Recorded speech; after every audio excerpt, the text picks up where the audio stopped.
Hello guys, welcome to back. म्हणजे आज मी तुम्हाला सांगणार आहे की बिग बॉसमध्ये आपल्याला खूपच मोठा डेंजर भांडण दिसणार आहे वैभव आणि अभिजितमध्ये. वैभव वर्सेस अभिजित या दोघांमध्ये भांडण लागण्याचं कारण सिर्फ और सिर्फ म्हणजे एकच आहे, आपली निक्की मॅडम. निक्कीचा सपोर्ट घेताना अभिजित दादा समोर गेले आणि वैभवसोबत त्यांचं लागलं भांडण.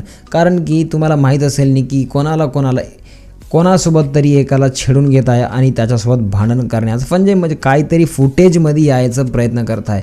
तर ते वैभवसोबत खूपच लावली आणि त्याच्यामध्ये आपले अभिजित निक्कीचा साथ देऊन म्हणजे निक्कीच्या पाठीमागून जाऊन निक्कीसोबत बोलू लागले, निक्कीच्या अपोजिट बोलू लागले वैभवला. परंतु निक्की घुमून फिरून वैभव आपल्या अभिजित दादालाच म्हणजे रिवर्स आली. तर अभिजित दादा सगळ्यासमोर नाराज झाले आणि म्हटले की मी तुझं सपोर्ट केलो की झालं, तू म्हणजे माझीच मारू लागलीस असं आणि तसं म्हणून निक्कीला खूप डाटलं आणि जिंदगीमध्ये कधी तुझ्यासारखी मैत्रीण भेटू नये असं सगळ्यासमोर म्हटलं आणि तिथून वैभवसोबत भांडणं करून म्हणजे तिथून ओरडून निघून गेले. तुम्हाला काय वाटतं की निक्की म्हणजे असली डेंजरस कंटेस्टंट आहे जे स्वतः भांडणं करून तिसऱ्याला मदत आणते आणि त्याच्यासोबतच भांडे लावून देते? तुम्हाला काय वाटतं की निक्कीचं हे खरं आहे की नाही? मला कमेंट करून सांगा. भेटूया पुढच्या व्हिडिओमध्ये. तोपर्यंत